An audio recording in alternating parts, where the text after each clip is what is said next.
नमस्कार, मेरा नाम कुसुम शर्मा है और मैं नैनीताल से हूँ। और आज हमारा सौभाग्य है कि हम नौकुड़ चैताल परिसर में यहाँ पर हैं और श्री माँ जी के बारे में कुछ कहने का मुझे अभी अवसर प्रदान हुआ है। लेकिन माँ जी के बारे में कुछ कहना शब्दों में बयान करना बहुत मुश्किल है। जब मैं छोटी थी तब अपनी माता जी के साथ मैं अल्मोड़ा में श्री माँ जी के दर्शन करने जाया करती थी। तब से एक अलग तरह का आध्यात्मिक लगाव माँ जी के साथ रहा, लेकिन वो यादें बहुत धुंधली हैं। उन यादों में कुछ भी बहुत स्पष्ट नहीं है सिवाय इसके कि हम मिलने जाते थे और उसके बाद की यादें बहुत धुंधली हो गई। और फिर मेरा नाम संजय है, संजय भट्ट। मैं हल्द्वानी से हूँ। माँ का आश्रम है हल्द्वानी में, छोटा सा एक वैष्णो देवी मंदिर करके तिकोनिया में, डॉक्टर विनोद भट्ट के सामने। उसका मैं सेवक हूँ, नहीं देखता हूँ उसे। और मुझे माँ से जुड़े हुए लगभग मतलब जब मैं 13 साल का था तब से माँ से जुड़ा ना। 13 साल से माँ के ही साथ रहा जब तक माँ रही ना। और बहुत अच्छा उनके संग मैंने जीवन व्यतीत किया। फिर वो आज्ञा दे गई कि एक ये मंदिर संभालना है, तो तब से मैं मंदिर ही देख रहा हूँ यार। मतलब आज मुझे 38 साल हो गए उस मंदिर बने हुए। मेरा नाम दीपा कांडपाल है। नमस्कार, मैं मीनू जोशी। नमस्कार, मेरा नाम शीला जोशी है। मैं नैनीताल की ही हूँ। बचपन से ही माँ के बारे में सुना था, लेकिन मिलना तब हुआ जब वो अपनी साधना से सिद्धि तक पहुँच चुकी थी।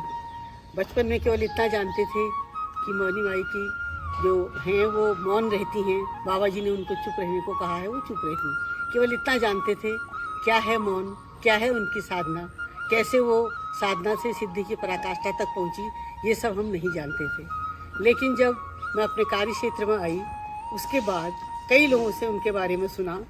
और स्वयं एक बार घोड़ाखाल में जब उनसे मुलाकात हुई, वो वहाँ यज्ञ करवा रही थी, हवन करवा रही थी, मैं उनसे मिली तो उन्होंने मुझसे इशारे से कहा कि आना।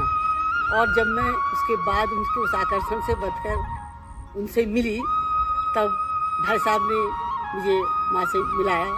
तो माँ के पास जितनी देर में बैठी, मुझे ऐसा लगा जैसे मैं अचानक खींची चली आई हूँ उनके आकर्षण में। कुछ है जो मुझे यहाँ बुला रहा है। और वो कुछ ये था कि स्वयं माँ ने मुझे कलम दी और इस बात के लिए मुझे उन्होंने आज्ञा दी कि मैं उनके बारे में कुछ लिखूं। वैसे तो उनका व्यक्तित्व ऐसा नहीं है जो कलम की और शब्दों की सीमा में आ जाए, लेकिन मैंने कोशिश की। और मैं और मेरी बड़ी बहन लता कांडपाल, हम दोनों ने मिलकर माँ से कितने दिन बातें करने की कोशिश की कि वो अपने बारे में कुछ बताएं, लेकिन उन्होंने ज़्यादा कुछ बताया नहीं। हमको बार बार यहाँ आना पड़ा। उनके जो प्रभाव हैं उनको हमने उनके भक्तों से, उनके कार्य क्षेत्र से, उनके कार्य करने की शैली से, और किस तरह वो आने वाले आगंतुक के मन की इच्छाएं स्वयं जान लेती हैं, इन सब बातों से हमने बहुत कुछ जाना और वही हमने अपनी पुस्तक में लिखा।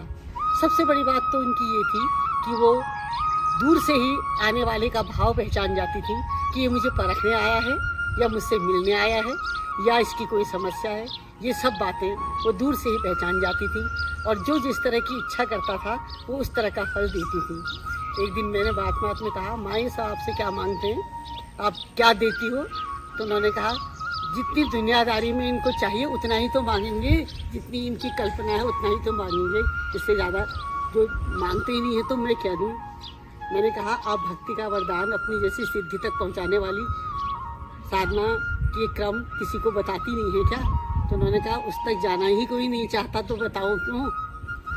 ये सब बातें मैं छोटे छोटे वाक्यों में लिख कर कहती थी, तो हम उसकी गहराई को समझ जाते थे। ये गहराई को समझने की बुद्धि भी उन्होंने ही दी थी। जब भी कोई ऐसा व्यक्ति उनके सामने आता वो हमको अपने पास बिठा लेती थी और हम समझ जाते थे कि वो हम उसके माध्यम से वो मुझको क्या बताना चाह रही हैं। ऐसे कई प्रसंग हमने उस पुस्तक में लिखे हैं। जितने गहराई से जाओ उतनी गहराई से हम उनको समझ सकते थे। बहुत कुछ ऐसा है जो अनिर्वचनीय है, अकथनीय है, केवल उसको समझा जा सकता है, बोला नहीं जा सकता।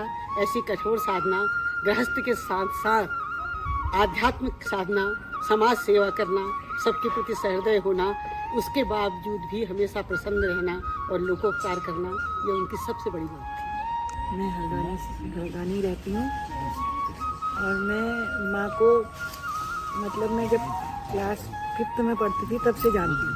मैं यहीं थी, हम लोग यहीं थे, मेरा मायका इधर ही है। तब माँ शुरू में उन दिनों आई हुई थी यहाँ। दिनों माँ जी खूब अच्छा अपना वो मतलब शुरुआती था उनका। हम आते थे माँ के पास बैठते थे, हम अपने काम के लिए आते थे, हमें काम करने को मन नहीं करता था, माँ के पास ही बैठ जाते थे। फिर उसके बाद कीर्तन भजन होते थे, सब होता था, सुंदरकांड वगैरह भी होते थे। तो माँ ऐसे भाव में आती थी जब मतलब वो चीज़ देखने मतलब हम लोग वो हो जाते थे एकदम। फिर उसके बाद फिर मेरी तो शादी हो गई, फिर मैं बाहर चली गई। फिर मैं 95 में फिर आई दोबारा।